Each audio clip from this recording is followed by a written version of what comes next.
Right, here we are. It's Thursday evening once again. That time of the week again for the weekly update. I'm joined by Wanderers manager Mark White. Mark, good to see you. Good to see you, Dan. Category A interviewer. I'm number one. Oh, I appreciate that. I'm not sure about it, but I appreciate it. So we start as we always do. We have a look back on how we got on last week. What a day. We welcomed Notts County here to Meadowbank, and it was a 3-1 victory for the lads. Fantastic occasion, and obviously we've had a few of them already, haven't we, this season at home. But yeah, going back to last Saturday, Mark, get your thoughts and your reflections on the game and the afternoon.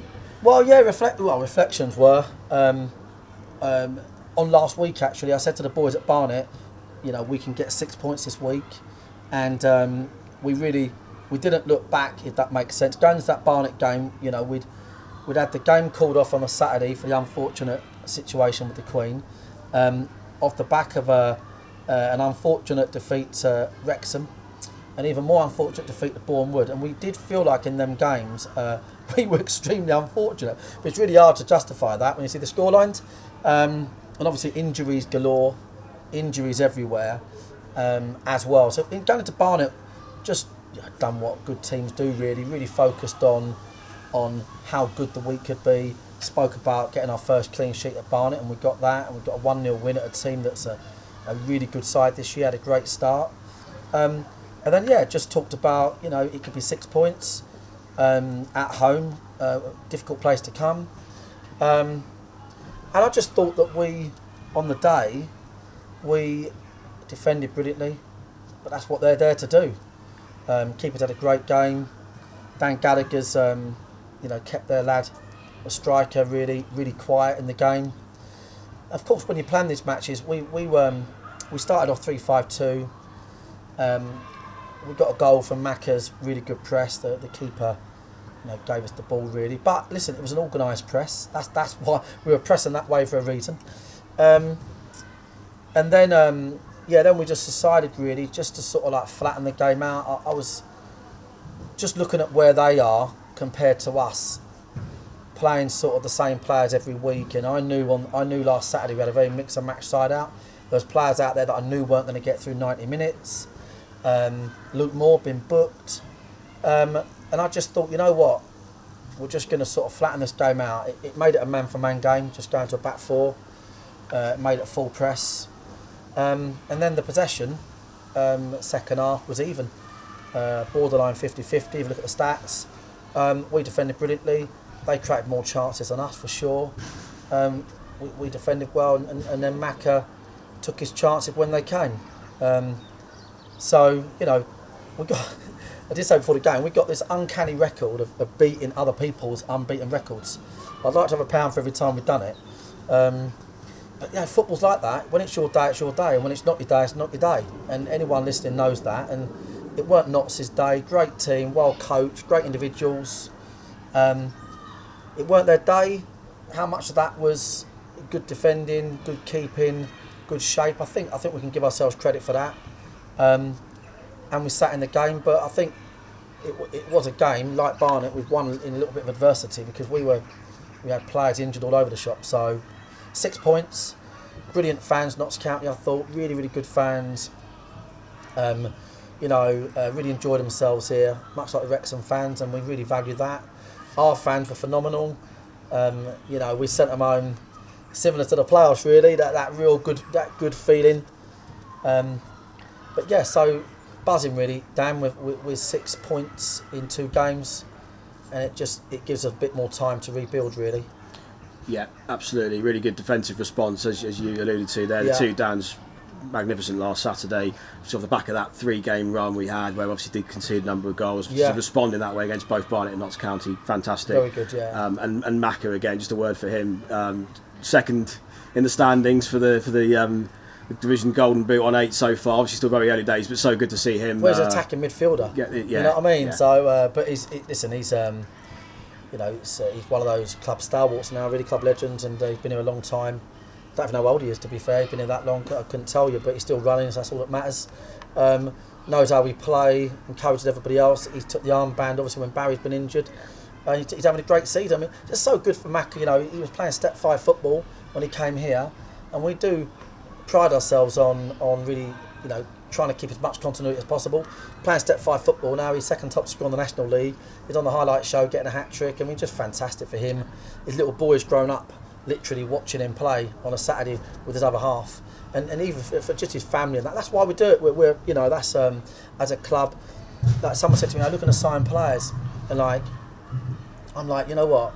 I'd rather sign like, you know, Dawn from the bar, right, before I sign some journeyman. Do you know what I mean? Not interested. I want to work with the boys we've got, or find special players that I really think playing for this club will mean something too. Yeah, absolutely, and that brings us on very nicely to fresh off the presses earlier today. We've signed Dawn from the bar. We've signed Dawn. Yeah. No, that's the announcement. Yeah, That's it. Yeah. But no, well, in the last time I spoke to you 2 weeks ago today, we announced Alfie Egan. But today, fresh off the presses, Seb Bowerman joins us from Bracknell Town. He's had an amazing few years with Bracknell, part of their journey going from Step 5 to Step 3, which has been brilliant to see. Seb joins us today, and obviously, and from their statement they put out, he's a player that you've looked at for a few years now, and must be glad to get him over the line today. Yeah, 100%. Yeah, listen, he's phenomenal player. You know, when you've got those wingers like Briggs that can go past players, you know, it doesn't really matter where the fullback's from, to be quite frank. Wingers always have an advantage if they've got that little bit of pace and skill. 29 goals from left wing, Step 3 and 4, Player of the Year last year for the non-league paper. Yeah. You can see the comments on him, I saw a few earlier. No concern whatsoever with playing a league up. It's not like that. It doesn't work that way with this type of player. One-on-one scenarios is devastating. He's coming back from a hamstring injury, it must be said, so not sure that he'll make the squad Saturday. We'll see tonight. But we're rebuilding, and Seb's best of all, a really good guy. QPR youngster that sort of chose a career over football when it didn't quite work out, and just played for his local team. So yeah, listen, I think he fits into what we do. Losing Alfie in the way we did means we have to add in goals to the team. Bowerman brings you goals, that's what he brings you. Very similar to Briggs, and Briggs is, you know, obviously in the background, maybe 8-9 weeks away. So yeah, it's just about building. And every 3 points we get this year is really valuable to us, really valuable. Making sure we consolidate. We're not just consolidating on the pitch, but we're consolidating by, you know, making sure we can build the away end behind the ground. We've got planning permissions going through. We need to find the money. We need to recalibrate with our P&L, if you like, or it's never a P&L, it's an L in football, but we need to work out the differences at playing at this level, off the field. So success for us looks like rebuilding, having good days. I want us to play a lot better than what we are, no question. We had a great meeting Tuesday about that. We'll do some more tonight, and I'm sure that, you know, we'll see an improvement there.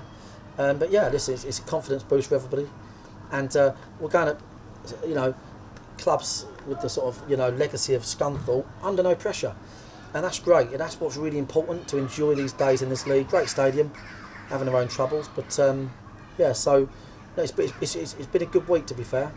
What could go wrong? Yeah. No, well, in terms of, you again bring us on nicely to where we're at, going into this weekend, the ways of Scunthorpe, another massive established club we're coming up against in this early part of the season. How are we looking on the injury front there, Mark, going into Saturday? I know you. Well, we've got a lot of, thanks to Dan, good question. We've got a lot of games coming up. We go Saturday, Tuesday.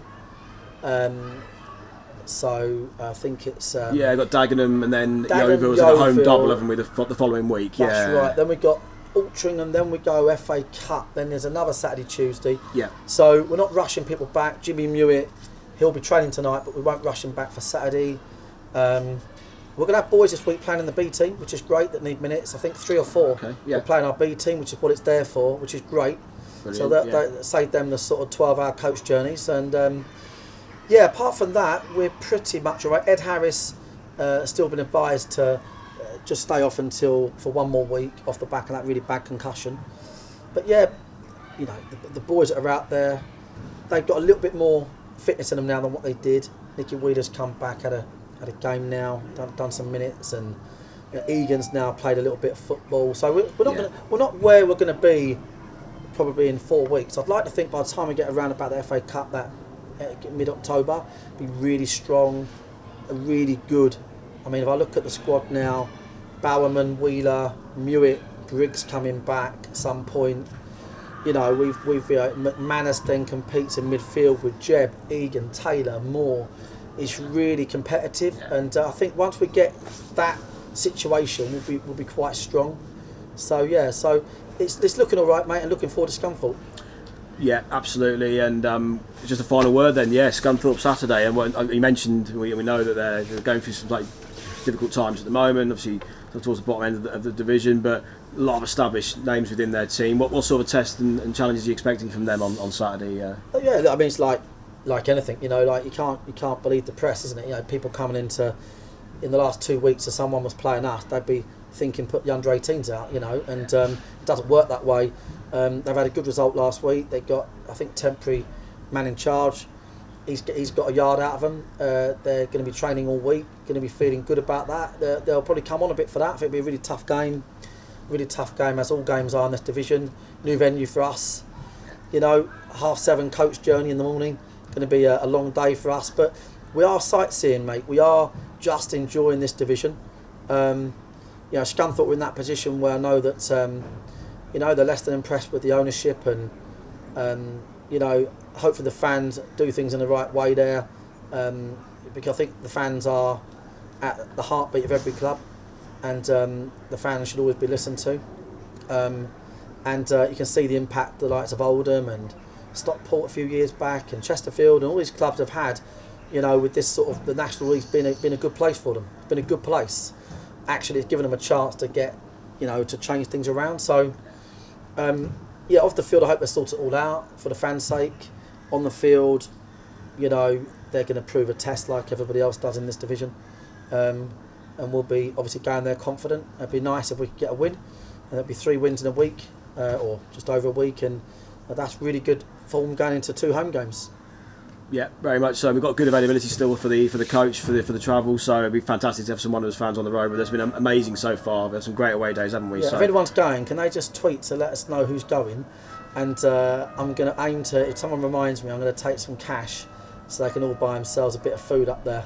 Let's hope they do more than a cheese and ham sarnie like Tony at Barnet. Fantastic! Oh, there you go. There's your encouragement there. If you've not on board already, then get yourself booked on the free Mark White luncheon voucher. Yeah, we'll dish out the luncheon vouchers. Yeah. Fantastic. Cheers, Dan. Thanks for your time, Mark, as always, and we'll speak to you again. Cheers, on Saturday. Dan. Thanks, mate.